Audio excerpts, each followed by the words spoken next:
রমজান মাসে যখন একদমই ভাত খেতে ইচ্ছে করবে না, একদম অরুচি ধরে যায়, তখন কিন্তু এরকম একটা রেসিপি হলেই যথেষ্ট। লইট্টা শুটকির এই রেসিপি আগে কখনোই অবশ্যই কেউ ট্রাই করেননি। আমি প্রথম এই রেসিপিটা আপনাদের সাথে শেয়ার করেছি। এটা কিন্তু অসম্ভব মজার একটা রেসিপি। মাত্র 10 মিনিটে এটা তৈরি করে ফেলতে পারবেন কোনো রকম বাটাবাটি ঝামেলা ছাড়া। হ্যালো এভরিওয়ান, আসসালামু আলাইকুম। কেমন আছেন সবাই? সবাইকে ওয়েলকাম করছি জুনারাস মম ইউটিউব চ্যানেলে। প্রথমে আমি রেসিপিটা তৈরি করার জন্য গোটা কয়েকটা রসুন আর গোটা কয়েকটা শুকনো মরিচ নিয়েছি। আর এখানে আমি পেঁয়াজ কুচি দিয়ে দিচ্ছি হাফ কাপের মতো। এই রেসিপিতে পেঁয়াজ কুচিটা একটু বেশি প্রয়োজন হয়। এখানে আমি লইট্টা শুটকিটাকে সুন্দর করে গরম পানিতে ভিজিয়ে রেখেছিলাম, কাঁটাটা ছাড়িয়ে এখন দিয়ে দিচ্ছি। ব্লেন্ড করে এভাবে আধা ভাঙা করে নিতে হবে। তারপর আমি এটাকে রান্না করার প্রসেসিংয়ে চলে যাচ্ছি। চুলায় ফ্রাই প্যান বসিয়ে দিয়েছি। আর এখানে এ পর্যায়ে আমি সয়াবিন তেল দিয়ে দিচ্ছি। আপনারা চাইলে কিন্তু সরিষার তেল দিয়েও রেসিপিটি তৈরি করতে পারেন। তেলটা যখন গরম হয়ে এসেছে, এ পর্যায়ে আমি যে আধ ভাঙা করে শুটকির মিশ্রণটা সেটা এই পর্যায়ে এখানে দিয়ে দিচ্ছি। তেল গরম হওয়ার পরে মিশ্রণটা দিতে হবে, তাহলে কিন্তু খুব সুন্দর একটা ফিডব্যাক পাওয়া যাবে। আর এই রেসিপিটিতে শুটকির কোনো ব্যাড স্মেল একদমই থাকে না, তাই কিন্তু যে কেউ এই ভর্তাটা খেতে অনেক বেশি পছন্দ করবে।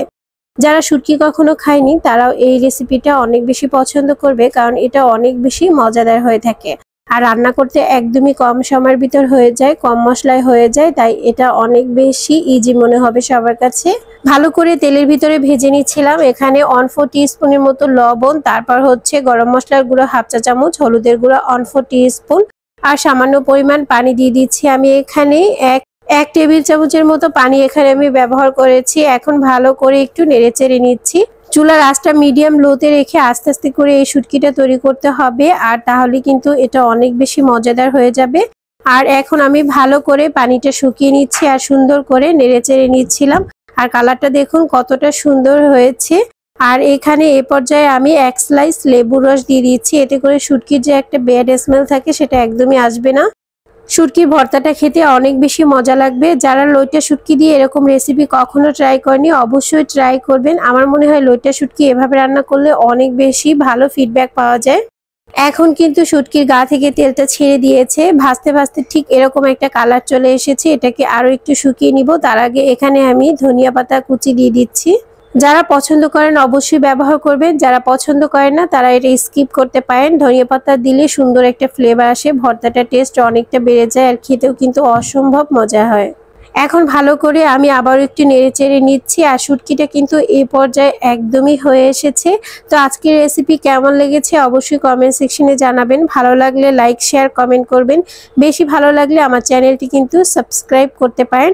আর দেখুন আমি এটাকে জাল করতে করতে ঠিক এরকম একটা কালার হয়ে এসেছে আর একদম শুকিয়ে এসেছে। এখন আমি এটাকে তুলে নিচ্ছিলাম।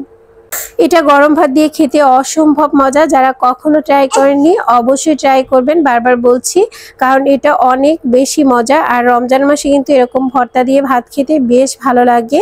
আর দেখুন কাছ থেকে দেখাচ্ছি এটার কালারটা কতটা সুন্দর হয়েছে আর অল্প সময় তৈরি করা যায়। তো এখানে আমি গরম ভাত নিয়েছি আর একটু খেয়ে নিচ্ছিলাম। এতটা মজা হয়েছিল এই শুটকির ভর্তাটা। যারা শুটকি খেতে খুব বেশি পছন্দ করেন তারা অবশ্যই ট্রাই করবেন। আজকে এখানে বিদায় নিচ্ছি। আল্লাহ হাফেজ।